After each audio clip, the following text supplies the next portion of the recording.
Assalomu alaykum muhtaram she'riyat ixlosmandlari, Kamina Nurumad Imomov yana sizlar bilan. Endi esa e'tiborlaringizga O'zbekiston qahramoni, O'zbekiston xalq shoiri Abdulla Oripov tavalludining 84-yilligiga bag'ishlab yozilgan she'rimni havola etaman.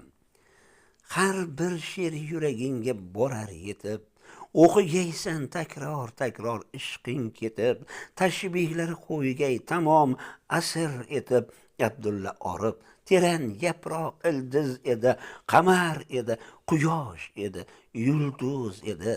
Millatining kelajagini o'ylardi u, har she'rida haqiqatni so'ylardi u, vatan ishqini yonib kuylardi u. Abdulla Orip teran yaproq ildiz edi, qamar edi, quyosh edi, yulduz edi. Tig'i o'tkir edi behad qalamini, qoralardi chirkin nusxa olamini, olar edi she'rlar bitib alamini. Abdulla Orip teran yaproq ildiz edi, qamar edi, quyosh edi, yulduz edi. Savalarda tulki sifat quvlarni u, loyihalatib yursa kimki suvlarni u, yuragi kir g'animlarni, yovlarni u. Abdulla Orip teran yaproq ildiz edi, qamar edi, quyosh edi, yulduz edi. Ulug'ladi ma'rifatni, ilm fanni, qalbi toza har ziyoli qadrdonni, olqishladi labzi halol har insonni.